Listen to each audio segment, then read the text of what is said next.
Sur les réseaux, chacun partage sa vision, mais ça ne veut pas dire qu'elle est au-dessus de celle des autres. Accepter la critique ne veut pas dire perdre la foi ou renier ses valeurs, c'est juste reconnaître qu'il existe d'autres réalités que la sienne. Ah, tout à fait faux. La critique, c'est quand les gens croient que eux, leur réalité, elle est meilleure que celle de l'autre, et ils vont venir dire « toi, la tienne n'est pas assez ». Critiquer, c'est de venir te dire que t'es pas assez. Tu penses pas comme moi, fait que moi, je venais te dire que t'as tort. Les gens qui viennent me critiquer, c'est pour me dire que j'ai raison.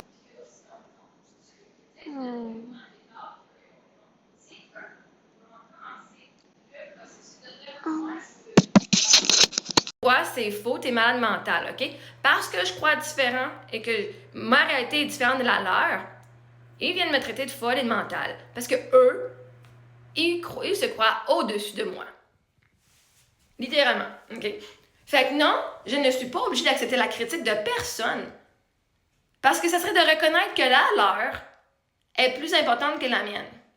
Et ça, j'ai arrêté de dire que le monde des autres et que la réalité des autres est meilleure que la mienne parce que, vois-tu, ma réalité, je la crée.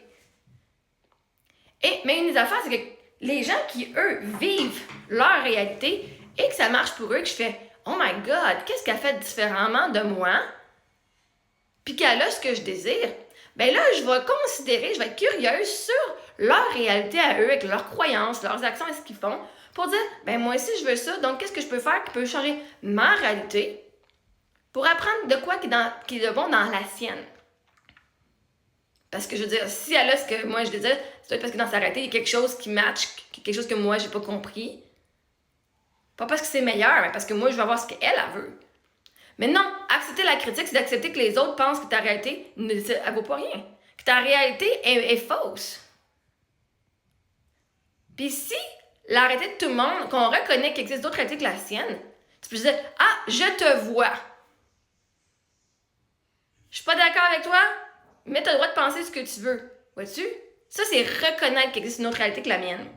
D'aller dire « Hey, l'univers, ça n'existe pas, si t'es folle. » C'est pas une critique, c'est pas de reconnaître la personne dans sa réalité, c'est de critiquer pour dire « T'as pas d'affaires, t'as pas rapport. » Fait que justement, moi, sur le réseau social, je partage ma vision, mes expériences, mes croyances qui m'apportent ce que j'ai besoin. Les autres sur les réseaux sociaux qui viennent m'écrire, viennent m'intimider, me rabaisser, c'est pas une critique qu'ils font là. Ils posent même pas des questions sur... Ils viennent même pas reposer des questions pour remettre en question leur propre croyance ou leur propre réalité. Ils veulent que moi, je mette en doute ma réalité. Mais ma réalité elle existe, elle n'est pas menaçante à la réalité de personne. Sauf si, qu'est-ce que je dis fait du sens, puis vous faites « Oh my God, je me sens en danger parce que là, moi, ce que je connaissais, c'est faux. » Mais pourquoi est-ce que vous n'êtes pas capable d'accepter la critique de vous dire « Lâchez-moi donc tranquille, j'ai le droit de penser ce que je veux. » Un des problèmes, là, c'est que sur TikTok, les gens ne partagent pas leur vision. Ils prennent ma vision puis essaient de mettre leur vision meilleure. Les gens sont pas capables de partager leur vision. Ils viennent sur ma page pour venir me bitcher et partager quelque chose pour être contre moi. Pas dans l'intention d'aider ou d'ouvrir la discussion, juste dans l'intention de venir se sentir supérieur. Si, comme tu dis, tout le monde partage sa vision, tout le monde irait sur sa propre page et partagerait sa vie, partagerait sa vision, partagerait son expérience de vie, c'est ce que les personnes ne font pas. Moi, je respecte les gens qui partagent, là. Si tu vas venir partager ton histoire, puis que tu viens me parler pour une discussion merveilleuse, tu vas partager ta page en premier. Pas utiliser ma page comme billet de te faire de toi avoir ta popularité puis de faire passer un message. C'est la page de Marie-Ève, c'est pas la page des autres. Mais quand les autres viennent partager tout sur ma page, ou ils partager sur leur propre page, après ça, ils osent venir critiquer ma page puis ce que moi je fais, avant de venir me critiquer puis de me dire là, que moi ce que je fais c'est pas correct, là. Va donc partager ton histoire et va donc partager toi, ta réalité. Puis tu vas attirer du monde qui vont être comme toi, puis ils vont dire « Oui, je suis d'accord avec toi. » Arrêtez de faire ça sur la page des autres. Sur les réseaux, le monde va utiliser la page des autres parce qu'ils n'ont pas de guts de se partir eux-mêmes dans leur propre page. Puis, oui, tu dis quoi? Ma réalité, c'est une réalité d'amour et non de peur. C'est supérieur à la réalité de peur. peux pas venir faire semblant que c'est l'inverse. La réalité de peur, c'est une réalité en effet, mais elle est inférieure à la réalité d'amour. Moi, avant, là, je croyais pas à la spiritualité. Je croyais à un Dieu, les anges, tout. J'avais pas la foi comme je l'ai maintenant. À cette heure, je sais que je peux fermer mes yeux, je peux rien voir, puis je sais que ça va arriver, oui. J'étais comme la majorité d'entre vous. Oh my God, wouhou. Je jugeais et je critiquais le monde. J'allais pas leur dire dans leur face, par exemple. Ça, c'était mon affaire. Je le disais pas dans leur face. Mais si je le pensais en esti, puis je ruminais en esti. Puis j'étais vraiment critique, là, mais pas positive, là. J'étais pas mieux que mon mari, sauf que moi, je le disais pas en voix haute. Fait que j'étais dans la réalité, justement, que je regardais les gens, oh my God, ses cheveux sont sales. Oh my God, t'es en roulotte. Oh my God, OK? Comme vous autres. Sauf que j'avais la décence de pas le dire aux gens et de juste le penser. Tu peux penser ce que tu veux. Ça faisait pas de mal à personne. Sauf à moi, parce que évidemment, je rabaissais moi. Fait que quand j'ai eu mon éveil spirituel et que j'ai maintenant découvert une nouvelle réalité d'amour, d'acceptance, que j'étais allée moi-même m'accepter pour qui j'étais capable d'accepter les autres pour qui ils sont. Parce que je suis capable d'accepter où est-ce que tu es dans ton chemin, ne veut pas dire que tes croyances sont les meilleures.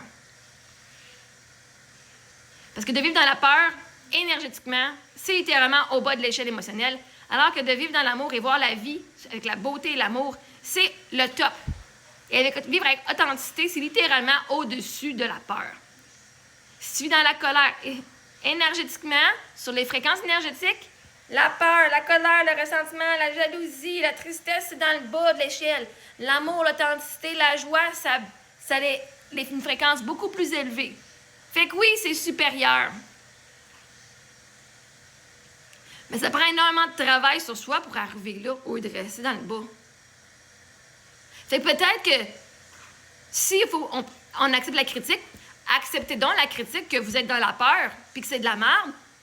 Parce que votre vie, anyway, c'est pas votre vie de rêve. La majorité d'entre vous qui venez me bitcher puis qui venez partager votre opinion, c'est pas votre vie de rêve que vous vivez. Vous chialez, si on a un monde de misère, tout coûte cher, Est-ce que c'est la vie vraiment de tes rêves, ça? Mais l'affaire, c'est que vous avez oublié que vous avez arrêté de croire en vos rêves. Vous avez arrêté de croire que c'est même fucking possible pour vous. Viens pas me dire que ça, c'est supérieur puis que c'est égal de valeur à ma réalité. Ça, c'est non. Et de me faire intimider, de me faire renier, de me faire rejeter, c'est pas accepter la critique, c'est d'accepter l'intimidation et la violence psychologique. Et ça, j'accepte pas ça.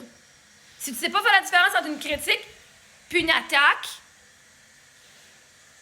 peut-être qu'il faudrait que tu me suives puis que tu écoutes mon contenu puis que tu viennes travailler avec moi. Parce que non, accepter la critique, c'est dire, toi, perds pas foi. L'affaire, c'est que vous avez même pas la foi, tu peux pas la perdre. Si tu ne l'as pas, tu peux pas rien perdre. Puis vous dites vos valeurs, c'est l'amour, puis vous agissez contre vos valeurs en venant intimider les autres, en venant dire qu'ils sont pas corrects. Vous reniez vos valeurs par vos crises d'action. De venir critiquer quelqu'un, c'est renier tes valeurs, si ta valeur, c'est l'amour. D'envoyer tes enfants à l'école quand ils sont fucking intimidés, puis t'oses dire tes valeurs, c'est la famille, puis d'aller faire du 40-90 heures semaine de travail. Tu n'es même pas dans tes valeurs. Tu es littéralement à côté de la traque de tes valeurs. Si vraiment ta valeur, c'était de la famille, ben tu ferais tout pour ta famille à l'aide bien. Pas juste courir après de l'argent. Fait que vous avez même pas la foi. Viens pas me parler de la foi. Moi, je ne perdrai pas la foi parce que tu peux pas la perdre. Une fois que tu l'as, tu peux pas la perdre. Mais vous me trouvez toute folle de croire en rien. De croire dans le... Mais c'est pas là.